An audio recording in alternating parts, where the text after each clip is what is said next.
here we have our rocker shaft. The rocker shaft operates on the valves. We have 2 valves at the front and 2 at the back, one set for each piston.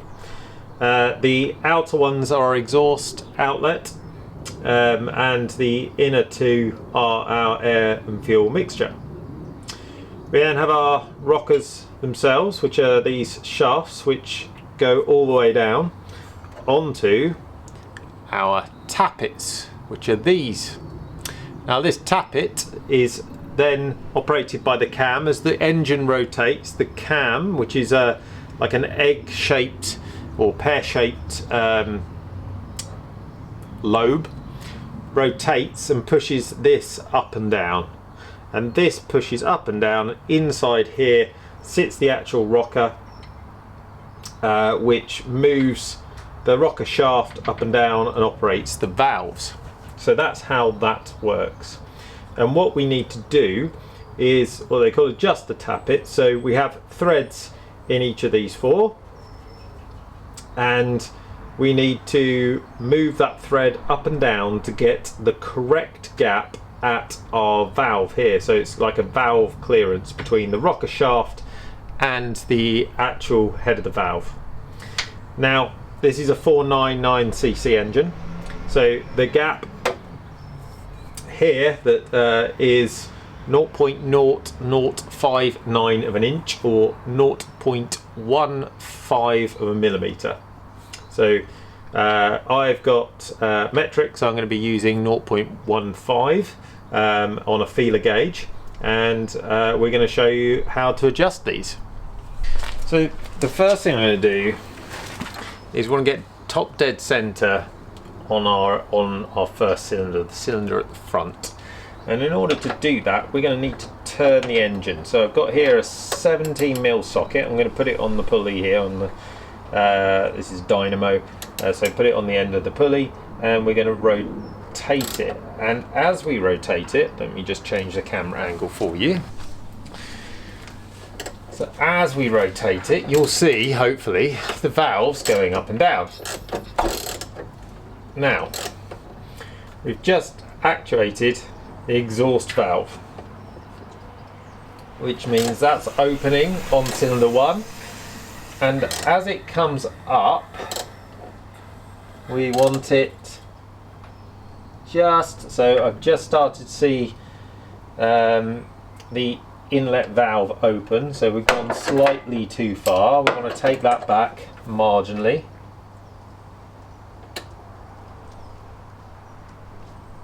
That looks about right to me.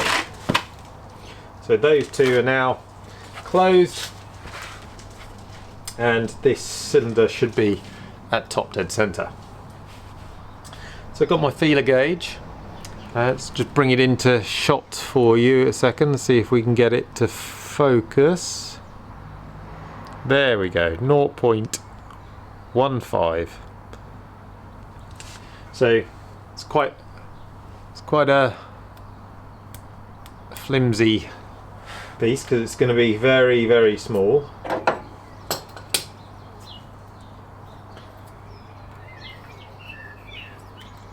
So we've got a 0.15, and we can see that it's a bit loose there and a bit loose there as well, so they need tightening up. You're going to need an unusual size of spanner here because these are 11mm nuts. Normally we're using 10 and 13 and 17 and 15s on a Fiat engine, but these are 11s. So that's not actually tight. Let's tighten it up. For some reason it's loose. Okay. So what I'm actually going to do is I have new threads here for these because didn't actually, when I've done this before, I felt the nut and the thread on a couple of these are not great. So here's our new thread. Let's see if I can get that. on camera. There we go. Now, I don't know whether you can quite see, the top of this is more squared and the bottom of it is more rounded. It's the rounded piece that wants to go in first. So we need to make sure our tappet is actually seated nicely. Sorry, our rocker.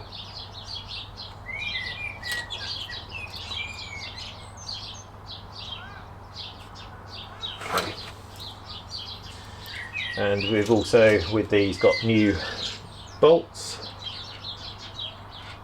sorry.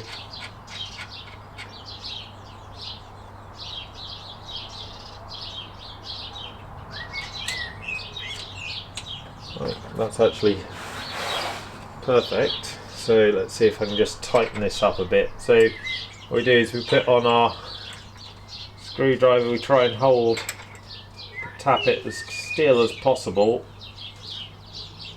which is very difficult to do, but that is great. Let's see if let's tighten up any more. Trouble is, as soon as you start tightening it, you move the actual thread itself. So I'll try and get a nice grip on this and act as a counter for it.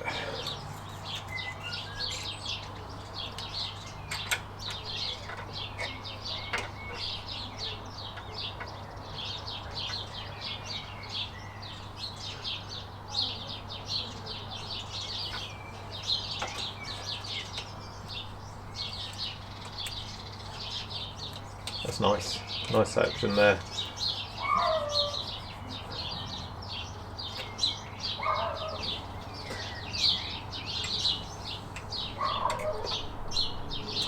I'm just going to crack this off slightly. Trouble is that you crack, you turn it and it doesn't. There we go. So you have to go in and you have to make sure the nut is loose from the actual thread itself. So that you get it where you need it. Oh, I think I've just gone past where this needs to. Oh no, that's good as well. I think we can even tighten up just a tad more.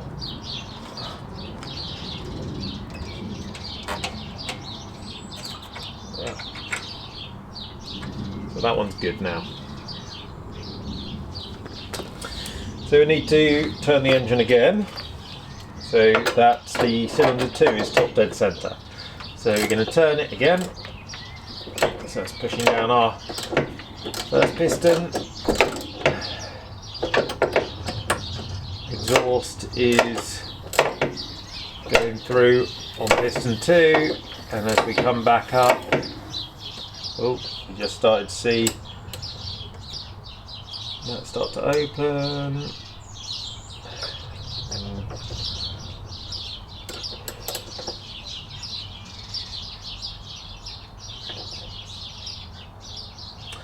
That's good. So let's see where we are on these. Bit more difficult to get to now. At the back here.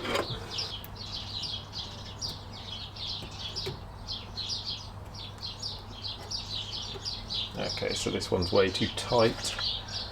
Back it off.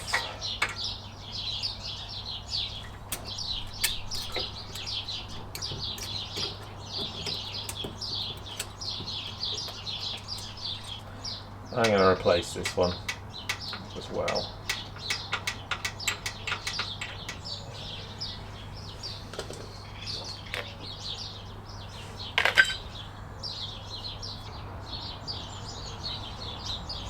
Okay, so getting the thread over the top of this tappet was not happening because the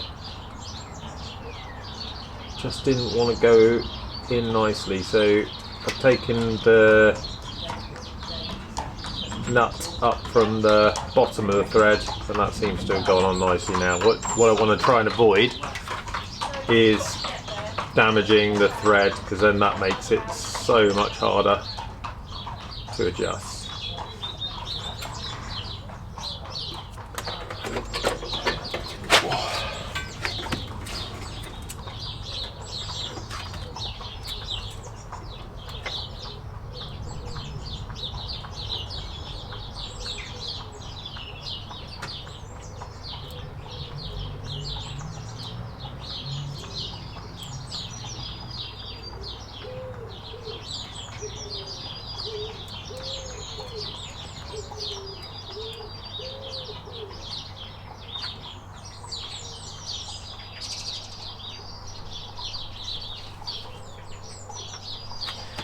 be a little bit tricky to adjust this one, I think.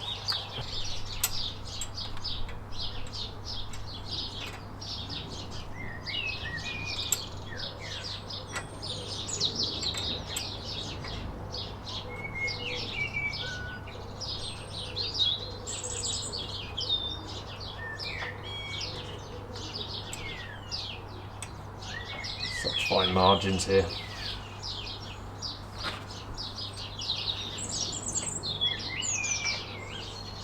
Fluff.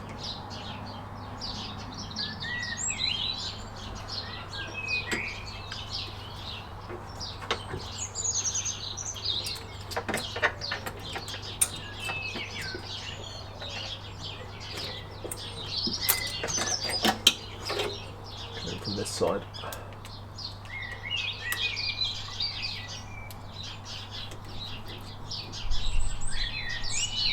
Yeah, there's nice friction there. So now we're going to do the final one, and I am going to take this one off.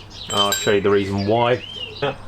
The reason why this had a 10mm bolt on, which is here, is because clearly someone's damaged the thread previously and decided to tap it down to 10mm from 11 all the way down to all the way down to the kind of there on the thread. You see that? Just tapers in slightly, which means that it doesn't really work very well as a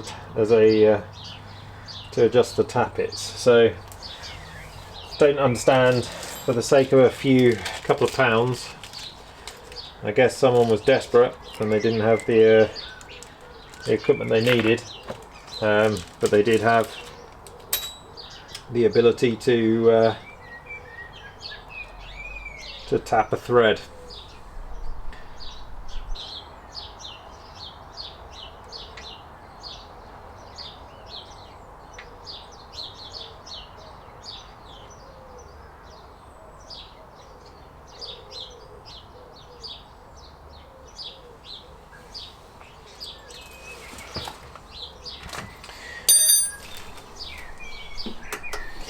So let's get our feeler in. Oh, that's just about perfect.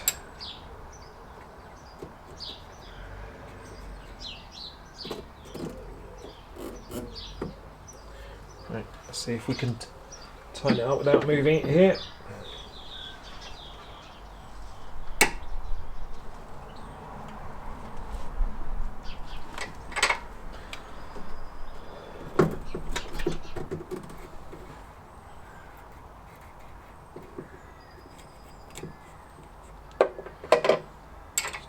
Once more. Yep, nice friction there. So that is our tappets, nicely set now, and we can put everything back together. So we're going to get our rocker cover. Put it over the top here.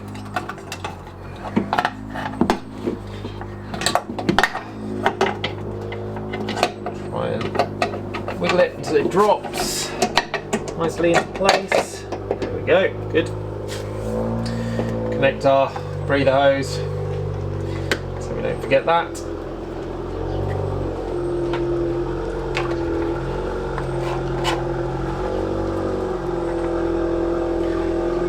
We're going to put our fibre washers on next, and these should be replaced really. I've got some spare ones somewhere, but I will not do that for now. Then our standard washers, and our 13mm bolts,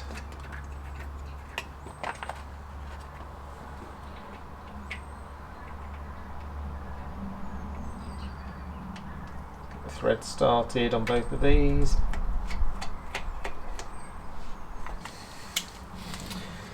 So with our 13s, you want to, on the rocker cover here, you want to take it down so it's firm but you don't want to take it down too much. So you want to make sure that it's sitting and sealed, but the danger always is that you can start to bend the rocker cover if you over tighten it.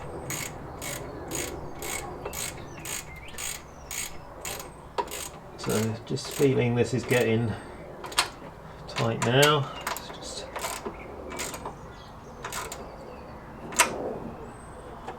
That feels very firm. Okay, so that's not moving anywhere, which is good. Now we can put our high tension leads back on.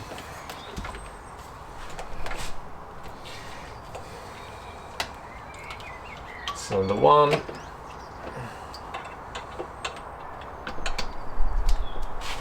Yeah, looking for a nice firm positive click, which is what we got. Tuck the little rubber seal in. Then I'll go through the pipe here.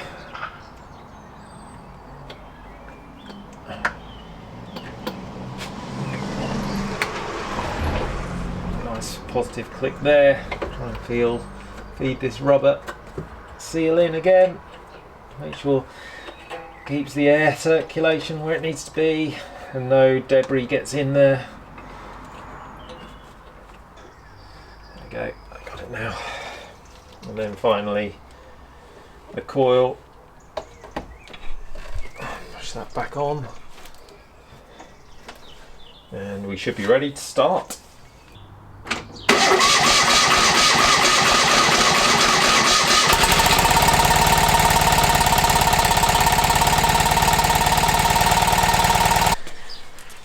And that is how you change the head gasket on a car, and let me tell you, it's taken quite an effort. It's really something I think that is probably easier with the car out, the engine out of the car. It's just too fiddly to get to all the bolts easily. I really wasn't expecting to have to decoke it either, so it's taken quite a few hours to get to this point. But it shows that it is achievable. Just patience, maybe a few days, rather than trying to do it all in one go and just working through it. And yeah, you can change your head gasket. What I'm going to do is, after I've done a few miles on it, taken it out, put it through a couple of warming cycles, is just take the rocker cover off the rocker again and the carb, and just check the torque settings on the head, just to make sure that we don't have the same problem reoccur. Make sure there's no problem there. But other than that, yeah, all back together, all working, pretty pleased.